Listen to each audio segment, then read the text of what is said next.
Let's tell everyone what our routine is prior to starting every podcast. Okay, you go first. I thought you'd say that. Yes. We both, and especially me, do some tongue twisters. Yeah, you do. And today I seem to be having terrible trouble with the B's, like bibliography. And obviously I'm having trouble with T's, like trajectory. Oh, but I like the fact that we both exercise in the podcast room by noodling. Yeah, noodling. Getting loose and limber. If you don't know what that is, you might want to Google it. Yeah. But my favorite part is when we give each other a big hug before we start. Oh, that is the best part of warming up. Yeah, aren't we terribly professional? Hi, everyone. And here we are celebrating what people love to do creatively by giving them a voice. I'm Rod Jones. And I'm Angie Jones. Welcome to the Thought Row podcast. We invite you to follow us wherever you listen. And just to let you know, our episodes are absolutely free to listen to. And of course, you can check us out at thoughtrowpodcast.com, where you can listen to current and past episodes directly on our website. Yes. And if you want to share your thoughts with us, you can always reach out to us on the website's contact page. Yes, that's why our show is called Thought Row Podcast, because we want to hear your thoughts.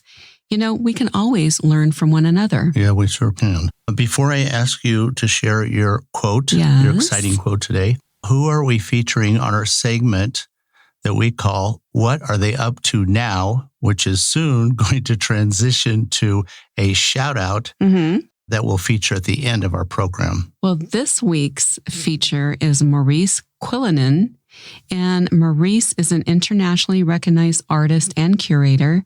He provided us with a list of the many shows he's been in and projects he's curated, and we are only going to list a few because the list was so long. Maurice, good job. These are all the things he's done since he was on our show, and it wasn't that long ago. So he's a busy guy. But here we go, okay, of Maurice's things he's got going on. He has an upcoming show, which is called 44 The Quays, an annual group exhibit in Waterford. Memory Remembers just an imprint at the Hunt Museum in Limerick, June through August. So that, I guess, just ended. The Conversation Within Contemporary Art Form, Dunmore East, Waterford. The Torso Project at the Sassy Museum of Art in Los Angeles, California. Ground Zero 360 Museum of Biblical Arts in Dallas, Texas in the U.S. I bet that was exciting. Yeah. Royal Hibernian Academy 191st Annual Exhibition. Looks like they've done that one before. A couple of times. And then Crossings, Boyle Arts Festival in Boyle. Cuesta Library Gallery Drawing Box International in New Mexico. Here in the States. Yep. Kinner Nayak Architects Gallery Drawing Box International in Mumbai, India. Tracing Time, I Am of Ireland, Cork. Yu Yi Art Beijing 2021, currently traveling to Tokyo and New Delhi. Yeah, it's a traveling one he curated, I believe. Two Ways of Looking, two-person with Robert Ryan, Friars Gate Art Center in December. And DM, two-person with Dina Miller in Bristol currently. I think it's through December. It makes me feel like we haven't been doing a whole lot. And I know we've been really busy. We've been really busy. And you only named a few of the things that he's done. Yeah, this is only a few. Sorry, Maurice. We would love to say the whole list, but we might be here for like a half an hour. Yeah, you may want to check Maurice out if you have an opportunity. He's pretty prolific artist. Okay, Angie. Yes. I'm ready to hear your quote, and I'm sure everybody else is dying to hear your quote. Yes. Okay. So here's the quote for this episode this week. It is the mark of an educated mind to be able to entertain a thought without accepting it. And that is by Aristotle. That's kind of a tough one. When you read that, I had to really think about that. Well, what did you think about that quote? I'm curious. My first thought is we're exposed to lots of thoughts and ideas if we listen to other people's opinions. Right. And I'm guessing if you have an educated mind, you'll listen to their thoughts and ideas or suggestions but you don't necessarily accept it. It doesn't necessarily mean it's applicable to you. Mm-hmm. Well, that's really pretty close. I was thinking that when I read it, it was like, well, you can appreciate someone's thoughts that they're giving you, and maybe you can make them conform to what you need, or maybe not. Maybe you can just appreciate it and let it go, and not be judgmental of it, but see how it really is a positive in their life. Well, we're exposed to so much content every day, and I guess you entertain all of those thoughts. You may spend a minute on one, you may spend an hour on one if it's deeply moving you, but how you process it, again, this is going to be one of those quotes that people are going to have to come up with their own takeaway. Right, and not be judgy, I think, of other people. Yeah, okay. Don't be judgy. That makes sense. Yeah. Okay. That's a tough one. So let's move on to you, Rod. We are ready for Rod's motivational moments. Okay. We often look back and say to ourselves, I wish I had pursued my education further. Yeah. And I'm going to give it a good example. One of my sisters went back to college after raising her family. She was in her 50s, and she graduated when she turned 60, around 60. And she was doing that while she had a full-time job. And as you pointed out, she drove back and forth to school, which is about an hour. An hour each way. Yeah. And a lot of those classes were at night. Yeah. Some of them were at night. And then I know sometimes she worked at night. So I think that's a kind of a tough schedule. Yeah, she did have her. Yeah. She went to class and then she went to her job at night. That's pretty tough. But, our family is very proud of her. Absolutely. And pretty a major accomplishment, I would say. But, I have to say, that's not to say that everyone needs to go to a university or college. Sometimes your dreams lead to a trade. Like you need to go to a trade school because you will learn something. Like Barbie with the welding. Yeah. I think I really love that she's very pro trade schools. Supports that. Yeah, I believe in that. I think that's cool. Well, and there's also a time in your life when you may decide that you want to build furniture or you want to do pottery, even though you actually have a job somewhere else. You want to get an education and learn how to make pottery. Pottery. I like pottery. See, I told you I was having trouble with T's today. Oh, dear. Okay. Pottery. Okay. Yes, darling. Oh, I add T to it. Pottery. Okay. Well, anyway, you get my point. I do think that education can be fun, and there's no time in your life when you should not pursue it. And there's people out there getting degrees in their 90s and beyond. So true. And it doesn't matter how old you are. No, but I have to make one quick comment here. Don't wait. I mean, you could put it off, and then you can look back and say, man, I could have done this in my 20s and it'd be all over with and I wouldn't have to worry about it anymore. There's a saying that you have said a million times to me and other people in our lives is time is going to pass no matter what you do anyway.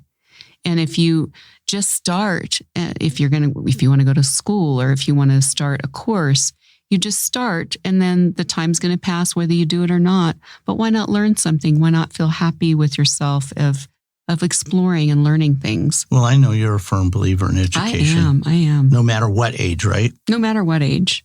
Well, sometimes our careers focus us to explore educational opportunities and information that we thought were never possible. So true. But like I was saying about throwing pottery. Yeah. Right? I liked it the way you said it before. Fun. Well, you see people, you go, wow, what does throwing pottery mean? It sounds kind of weird, doesn't it? It does. But it doesn't sound nice. Maybe you saw somebody do it and you go, I really like to learn how to do that. Yeah. And that's a form of education. And I don't want to leave out the fact that reading books definitely gives you an education. And now with the internet, there isn't anything you can't learn. Oh, I know. Remember the days when you had to go to the library and look things up in the Dewey Decimal System and in the little drawers they had. Now you have it literally in 1 second. All you have to do is type it into Google. Yes, and if you're one of those people that can learn from reading, I mean, other people need to have a teacher, which is great. They need to go to a class environment.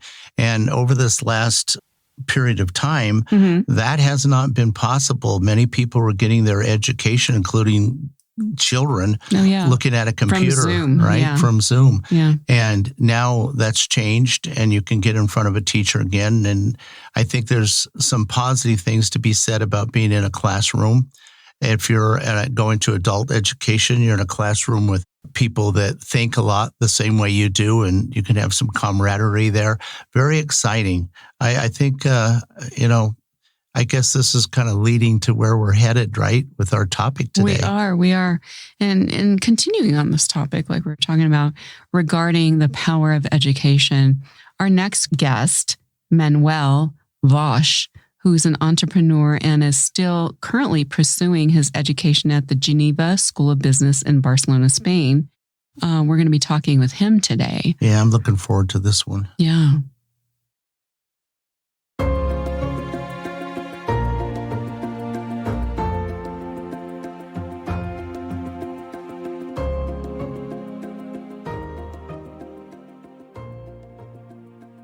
Manuel, good to have you as a guest with us today. And I know we're going to learn about your creative journey. Yes, glad to have you as a guest on our podcast, Manuel. Yeah, thank you very much for having me, guys. I'm very excited to be here. And let's see. Great. Okay, well, before we officially start the interview, we've been asking our guests this one question, and I love hearing the different things that they do. What did you have for breakfast this morning? If I can get it out, good grief. Okay. To be honest, I'm not very a breakfast guy. I get up and have a coffee and then start my day. I have to keep moving. And then around noon, I start and actually a bit earlier maybe start to have my first food. I had a sandwich today, so this was not too exciting. I'm sorry. No. I mean, it's just what you have. It's always interesting because some people are very like big breakfast people and other people are not just coffee. That's it. Yeah. I'm the opposite. Yeah. Later during the day, yes, I enjoy to have good food, but in the morning, I'm not. With a coffee, I need a coffee and then they can start it. I understand. Well, why don't you tell us, Manuel, where you're talking to us from today? Currently, right now, I'm based in Barcelona. And here it's a beautiful afternoon, actually. Yeah, Barcelona, Spain. It's very interesting. Have you guys ever been? Yes, we've been to Spain, but we went to Madrid, which was a very big city. But we wanted to go to Barcelona, but we didn't have time. I hear it's very gorgeous and everything is very sea oriented. Is that true? That is very true. Yeah. Yes. The sea is beautiful here. Everything around the food. It's beautiful. Like if you come back, definitely come and visit Barcelona. Architecture as well. Architecture is incredible. Yes. Oh, yes. Yeah, that's one of the reasons we'd want to go there is for the architecture. But it stands to reason that you don't have breakfast because if I remember right, everybody has their main meal at 10 o'clock at night or something like that. That's very true. Exactly. I mean, generally the time shifts a lot. That's why you go later to bed, you start a day later. Maybe you have a siesta in between. The typical Spanish lifestyle. Yeah. So that's why breakfast is not that important. You're still full from the night before. Yeah, I bet. Exactly. That makes sense. That really makes sense. So, Manuel, where are you originally from? So I'm from Germany, born and raised in Germany, and lived there till I was 21. And then I decided to leave Germany and see a little bit different places in the world. And then I decided to go to Australia. I found this was a quite interesting place to go to. And it was quite easy with a working visa. So I went there and stayed there for 2 years. That was an incredible experience. So did you know English when you went to Australia? No, I did not. This was actually one of the main reasons why I went there. I finished my apprenticeship back in Germany and I saw that I could potentially do more what I was doing at the time, but I was limited because I couldn't speak English. So I had to find a way to learn English the easiest way. And the easiest way was just to go to a country where they speak English and you're constantly surrounded by it. And that's how I started learning English. It was hard at the beginning, but later all my friends were English speaking. And then it just developed very, very quick. Yeah. So immersion is the best way to learn. Yeah, well, your English is quite good. Yes, it's beautiful. Yeah. It's funny, my accents changed really. I mean, I had a very strong German accent, turned into Australian accent, then it goes a bit lower to English accents, and now it's back to kind of a German-English mix. That's really interesting how the accents works. Yeah, not too much of a Spanish overtone, though. No, not really. I don't pick that up yet. all. No, not yet. No. You were referred to us by the Geneva Business School of Switzerland. Let's start by you tell us a little bit about your education there. Yeah. So to not get confused, I mean, it's Geneva Business School, and Geneva is based in Switzerland, but they have campuses in Madrid and Barcelona as well. Okay. So I'm on the Barcelona campus, which is perfect because it's a beautiful city.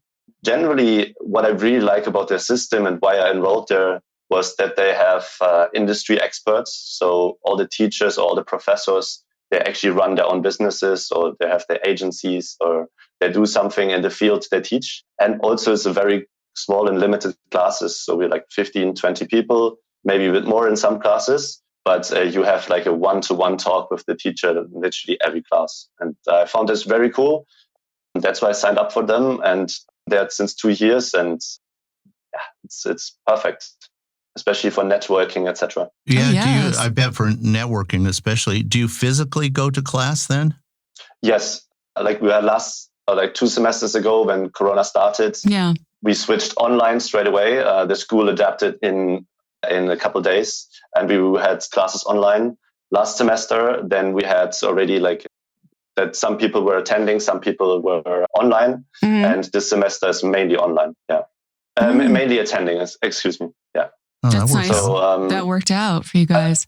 Yeah, I mean it's a new way to adapting also in business, and that's what you learn in the business school. You have to adapt how to direct with a global team, and especially in our school, I don't know the exact number, but I think we have around 70 different nationalities, and so you have to adapt to work with international teams, also all around the world, and with this online, offline, and what we have now. Due to COVID, it's a good experience, to be honest. A good trial version.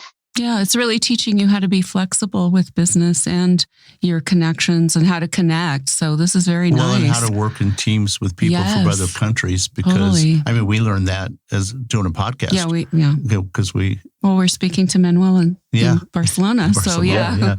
Same thing. Same thing. 100%. Yeah. So what has been the driving force behind your desire to build your own business, Manuel? Yeah, so generally I always had the idea of coming up with something and having the freedom to do whatever I want. Mm-hmm. This was obviously hard. Growing up in Germany, I always was thinking that you can just make a company if it's like a multi-million-dollar company. So to actually build a company, you need to have a lot of money, you need to have a lot of resources, everything. Mm-hmm. So it always seemed impossible. Then when I started traveling and getting to know people who started their own businesses or even worked from wherever they wanted, then I started to think, okay, that can't be that hard to actually start your own business. And then coming to Geneva Business School, we have courses that basically teach you over the course of 12 weeks how to start a business, from the creation of the idea to then actually the end and getting investors, etc., etc. So this made me just realize how easy it is. And this just motivated me so much to say, okay, I like this product or I like something. Let's create a business out of it. So they actually gave you classes on how to raise capital to launch a business? Yes, this was like part of one of the classes, yes. So it's very interesting. You can approach it different ways. So you can, for example, approach it as what is a problem I have in my life right now, and then you just solve this problem, and you see, do other people have the same problem, and then you make a business out of it. So they show you just how easy it can be to come up with an idea and then develop this over a course of weeks to an actual final launch. Yeah. Oh, interesting. Wow. That really just kind of funnels in what you need to do instead of spending, years and years on just doing the basics. They really get in there and tell you. Going to different colleges. Yeah, exactly. You go to one college for one degree, another college for another degree. And you still don't know anything. So this is very cool. I didn't know that. And I think the thing, Manuel, that I really appreciate you saying, because I know how important this has been in Angie's and my life, is the networking. Oh, yeah. Yeah, totally. I think this is also the good thing on the school, for example, that you can just talk to people because they in the industry. It doesn't matter in which industry you want to go to. One teacher is in there at least, or one of the professors is in one of them at least. Yeah. Also, they try to bring you to networking events, etc. And this is the most important part of a business school, is to network. This is just how it is. Yeah. Definitely. So when you're doing your networking, you're doing it all in Barcelona then, or online? Yeah, this also changed now with Corona quite a bit. That the first networking we did from school, generally I did, was obviously based here in Barcelona, and a bit through LinkedIn maybe. But now with that everything swapped online, there were conferences and meetups, etc. online, and people from all over the world could attend. So then you start networking with people all over the world. Also, because it makes you realize that you can just actually work with people all over the world. I don't need to have my colleague sitting right next to me. He can sit on the other side of the world, and we just have a Zoom meeting, for example. And now I'm focusing a bit more, because with my business, we are based in Barcelona. So my networking is mainly Barcelona, but we also want to expand. So that's why, I'm trying to network worldwide. And like a podcast like this is a good chance to do that, for example. Absolutely. Well, we had a guest from the Geneva Business School before. She was the one who put together not the class, but the program. It's a course. It's a course program. And that was 16. That was 16, for art. That was the art program, right? Yes. It's brilliant. Yeah. And then every once in a while, she sends us a link to one of the online classes, or not online classes, online discussions. And they've been very interesting, very informative. Right. But why don't you go with your question? Okay. So how did you come up with the idea to get involved in your current business? And tell us a little bit about that. Okay. So the current business is called Aura. It's a silent disco headphone company. For the ones who don't know what that is, it's basically headphones who have one transmitter who transmits the music. So one music source. So for example, I have a DJ who plays music, and then everyone who has the headphones listens to this kind of music. So this is for certain events, like music events. Seems at the beginning a bit awkward because you think with headphones you're not able to speak, etc. But it's actually a very fun experience, and you can use it for varieties of use cases. So we can do music events with it. We can do yoga and meditation, and we're actually getting involved in some environmental programs as well. So this is generally quite interesting. What did I skip now to explain that? No, you actually did. You answered it perfectly. You answered it perfectly. We had a question kind of in between there. And so I'm going to ask you, based on your answer, is what exactly do you do every day to build that business? So for now, we started doing rentals and events. So we got ourselves 100 headphones, and we started doing events with it. So we organize events for people to buy a ticket and attend to. We have a DJ, and the also interesting fact, that's what I forgot before, is that you have 3 different channels. So for example, we have a DJ with house music, and then you can flick a switch on the headphone and you can listen to different types of music.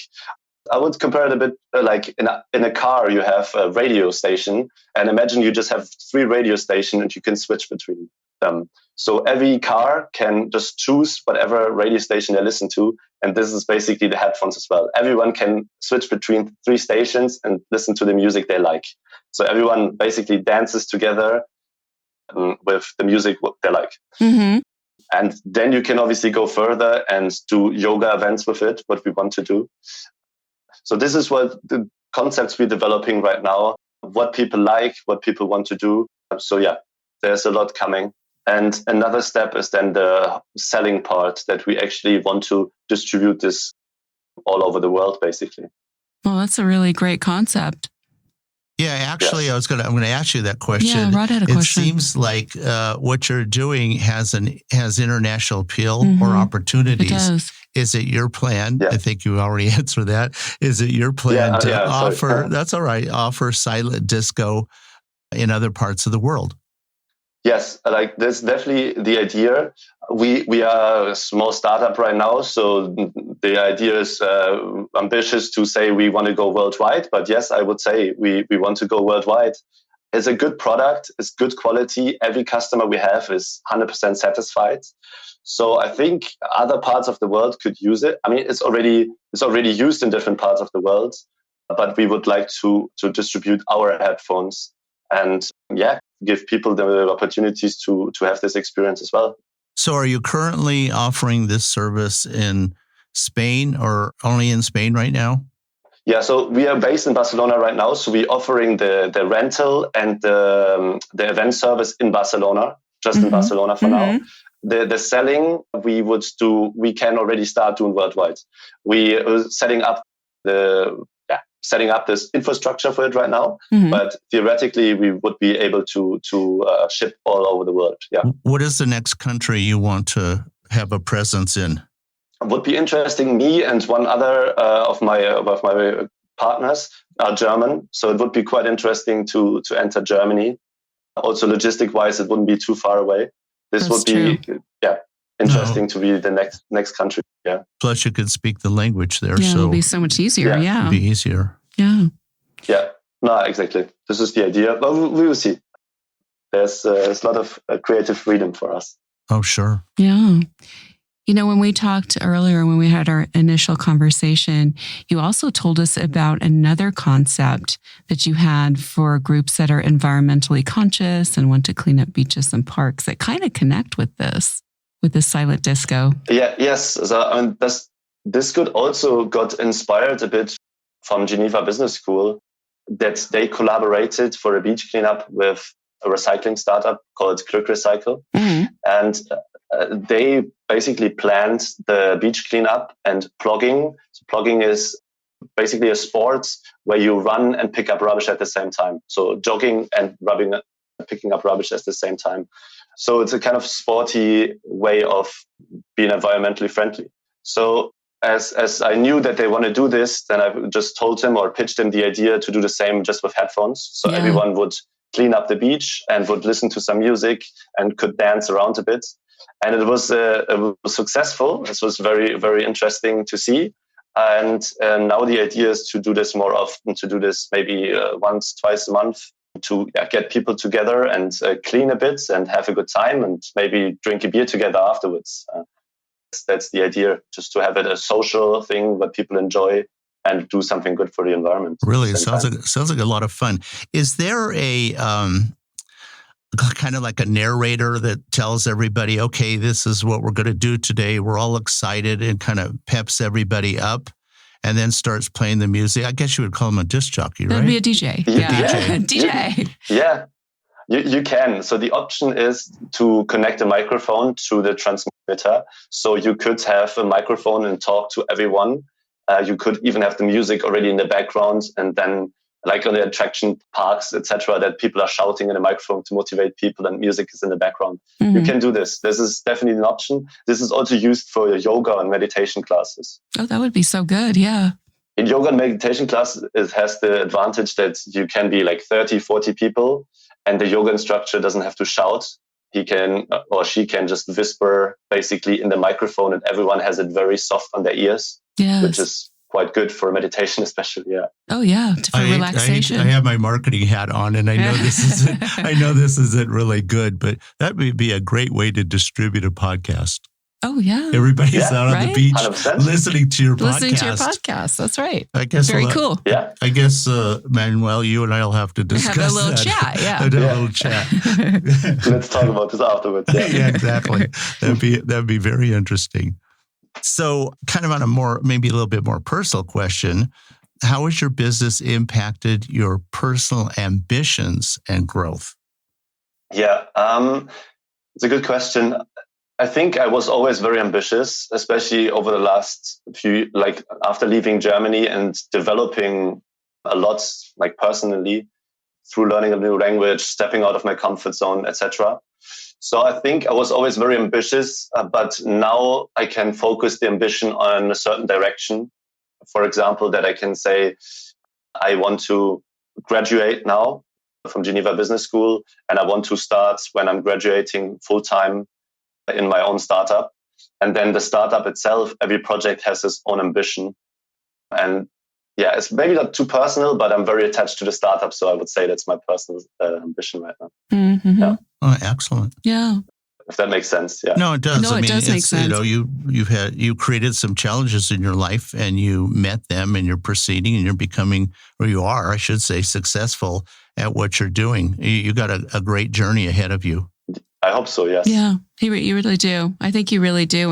And you have so many creative ideas. And I think that when you put them into business opportunities, it's like, it's limitless.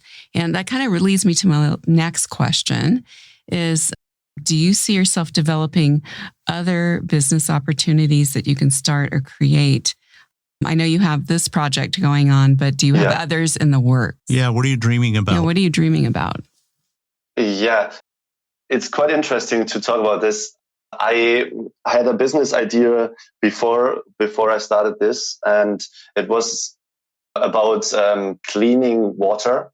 So, but let me explain this a bit. What I mean with this, here in Barcelona or in Spain, the tap water or the water quality that comes from a tap is very, very low. Mm-hmm. So a lot of people don't drink the tap water here, which means that a lot of people bring plastic bottles, buy plastic bottles, etc. And that is obviously a lot of plastic pollution. Yeah. So what I wanted to come up with is basically a filter that you set on the tap, and that it filters the water straight away that you can drink from the tap. This is something I was very passionate about because I actually felt like I could make an impact on the world. At the end, for my current stage where I am right now, I couldn't afford it. I didn't have the resources. I didn't have the money. I didn't have the time, etc., to develop such a big project. Yeah. But something like this is something I want to do in the future, where I actually can feel like I have an impact on the world or on other people more than with this project right now. I think this is my goal, to definitely create more businesses or give other people opportunities to create businesses through my network, etc.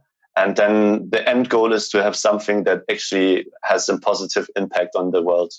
Yeah, that would be a very good business, because water quality at the tap, even where we live, where we have pristine water coming from ground wells, you always have to monitor and check it periodically. So you really that's kind of a worldwide issue. I mean, there are companies out there that have conveyances that you can add to it, but that's in developed countries. In countries that are not quite as developed, they could certainly use that. So who knows? Maybe there's an investor that'll be listening and will grab onto your idea. Talk to Manuel. He has good ideas. Yeah, that's a great idea. Yeah, generally, like, this was one of the ideas. It doesn't have to be this. I also know in Barcelona, which I'm using personally as well, there's another company called Tap Water. They're doing exactly the same thing, and they're doing a very good job.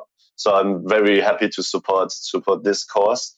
That was just a direction. So for me, it doesn't have to be this project what I make real. But there are so many different issues to tackle and so many things, and you never know who you speak to next, and he influences you to go in a completely different direction, to a different project. So I'm just going to go with the flow, like you say, and we'll see where it brings me. And I'm very motivated to create more in the future. And I think there will be a right one coming along. You know, I like what you said, Manuel, because sometimes you have to stay a little bit fluid with what the opportunities that are coming in and going out of your life. So you can kind of go with the flow and take advantage of what's going on, so you can be a contributor to the world and with your talents. So that's really cool that you're doing that and following that inside. The question I'm going to ask you, you've actually answered a good part of this, which is great. I'm going to get back to the Geneva Business School just a little bit. What do you consider to be the biggest takeaway from the education that you've been deriving from them? The biggest takeaway is, okay. Tough question, I know, because there's probably a lot. There's a lot. Yeah, no, definitely. The biggest takeaway is generally, I think, what I said before, that how easy it is to come up, to create a business, and that you're not alone, that you don't need to be an expert in everything. You just need to be passionate about it, I would say. And then there's always people who help you, who support you, and if you have a vision, that they jump on this vision and help you create whatever you want to create. And I think this is my biggest takeaway from my biggest learning. I also suspect, which I think is probably a very admirable situation to be in, a lot of times people come up with business ideas, and there's going to be a whole group of people around you, whether it be family members or business advisors, that try to talk you out of it. Friends. Yeah, or friends, right? Quote friends, yes. They say, oh, no, you don't want to do that. That's too difficult. You don't have the capital. You don't have the schooling. You don't have this. You don't have that. I'm guessing, at least based on what you've been saying so far, the Geneva Business School didn't rain on anybody's parade. Is that correct? That is correct. It's also, it's just a school, so they're not as involved with your idea process as your family, for example. Yes. So when I came up with the idea, I didn't run to my professors and said, like, look, what do you think? But after developing a bit, I went actually to a lot of professors, especially the professors who taught entrepreneurship, and they were all very supportive. And a lot of them were willing to help me. A lot of them were willing to just sit an hour with me and talk about it.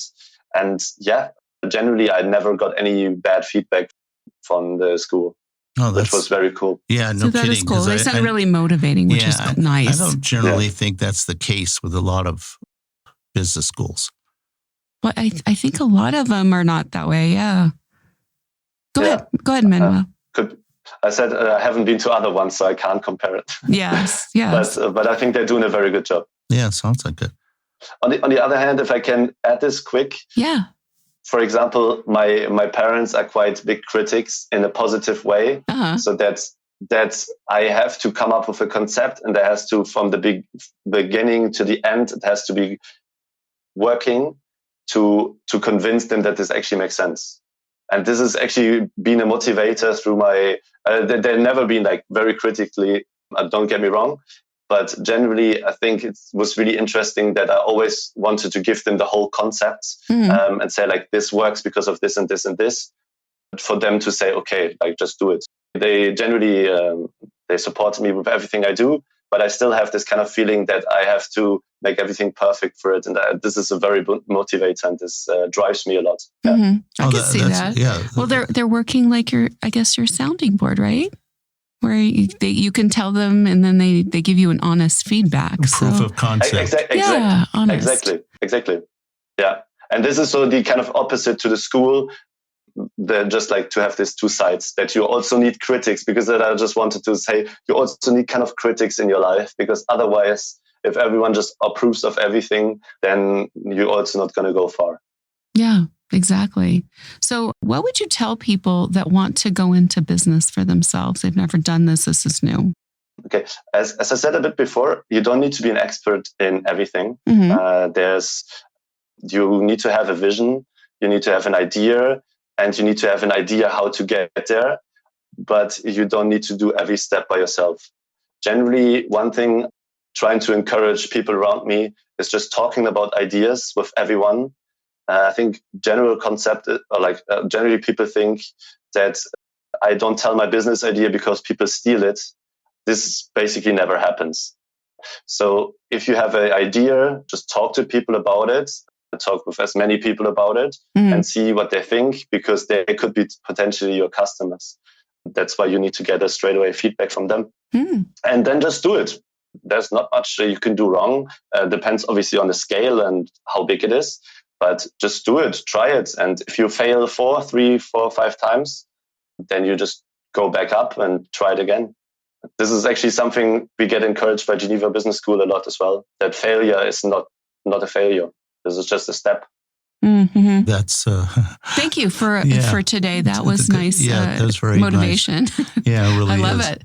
It's beautiful. Most ideas come with work clothes. Yeah. And most people are going to go, wow, that's a great idea. But then they look at it themselves and they go, yeah, that's a lot of work. You have to really be excited and really like what you're doing to pursue anything. And most people, or a lot of people, will think, oh, what a brilliant idea, but I don't think I have the gumption or the desire to do it.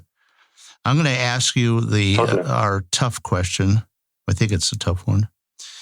Manuel, in 5 words or less, what would you tell people that want to live more creatively through operating their own business? Yeah, I make it super cliche and say sky is the limit. There's no limit to what you can imagine, to creativity. I wouldn't have thought half a year ago where I'm right now, and I'm pretty sure in half a year I'm not going to be somewhere completely else, because all the team I'm working with and myself, we are just so creative. Like, we're trying to just do something completely different, and we don't stop on anything. So we can, sky's the limit. Sorry. That's okay. No, you did you. That was perfect. A great answer. Sky's the limit. Good answer. In fact, it's a very good answer. Yeah. We haven't had one like that, and I actually like this. I like the possibilities are just endless, and just jump in and do it and don't think about it. It's literally that easy. Sometimes it's just easier to not think and just be like, okay, I want to do this. How do I get there? But generally, everything is possible. I love it. Yeah. This is so inspiring. Thank you, Manuel. I love it. Thank you. Okay, as a follow-up to Rod's question, though, what do you think our listeners would like to know about your personal goals and motivations? Yeah, my personal goals, like kind of what I mentioned before, I guess, that I want to have a positive impact on the world or people around me. Something I really like right now about this project is that I, with time now, can give other people around me even the opportunities to pursue their dreams. If it's someone who is a DJ, or someone who really likes the event industry, what we are in right now, I can give them the possibilities to just come to us and work with us and build something together. This is generally a big goal of mine, to give people the opportunity to do whatever they want. Yeah, there are ancillary opportunities there for DJs and anybody that is orchestrating an event and they want to create something really unique or special for that event. Your company can provide them a different angle or a different approach. That's pretty exciting. I think you made a good choice in this business. What do you hope to accomplish, Manuel, in the next 2 years? What do I hope to accomplish? First of all, graduating. This is like the next step. Next May, I'm going to graduate. Then I'm done with Geneva Business School for a bachelor side. So I hope to accomplish this. And generally, for every project we have a different, or I have a different goal. So for the event management side, my goal is to organize a festival, to go big. And then for the selling part I would like to have Aura in the US and worldwide. This is like a goal of mine. And I hope to accomplish this in the next 2 years, yes. Well, if you have one in the US, we'll show up. Yeah, we'll be there. We'll be there. Yeah. Okay, great. Then I have 2 people already. That's perfect. See, there's already 2 people here. It's a good start. Yeah. Yeah. Okay, so now we're going to ask you the question we ask all of our guests. If you could sit on a park bench and chat with anyone from the past, who would it be? Yeah, that was a difficult one. I would say Steve Jobs. I'm not a big Apple fan, I have to say, but generally public speaking wise, motivational wise, leadership wise, a very, very inspiring man. And I would like to have a casual conversation about his just views on certain things and why he does what he's doing or what he did. And that would be quite an interesting conversation, I think. Yeah. Oh, yes. Oh, my gosh. That would be interesting to hear what he would say and the conversation in general, you know? Yeah. Well, we've run to the end of our time, Manuel. I want to thank you for sharing your thoughts and your ideas on creating your own business. It was pretty insightful. You said some pretty amazing things, and actually some things that I know will encourage others. Your positive attitude and the journey that you're personally taking is kind of exciting to witness. I know we'll be looking forward to seeing what happens next. Absolutely. It was such an interesting interview, and I thank you for the inspiration that you imparted on everyone listening today. And also, if everyone wants to know more about Manuel, we will have links for him under the show guest tab on thoughtropodcast.com. So you can learn more about him, and please connect with him on social media and check out his website. Okay, thank you very much for having me. It was a pleasure, and I hope that I can at least inspire one or two people with what I've said and what I've done. And yeah, feel free to connect with me. I'm super happy to talk to people if they have a similar journey, or if they want to create something and they just want to talk to someone. Yeah, thank you very much. Very fine. Very That's great. All right. Well, thank you, Manuel. Thank you, Manuel. I'm really glad you tuned in today. We hope you enjoyed the thoughts and ideas we shared with you.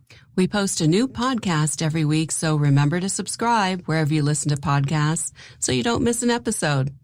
So it's bye for now from my husband Rod and I, wishing everyone a great day.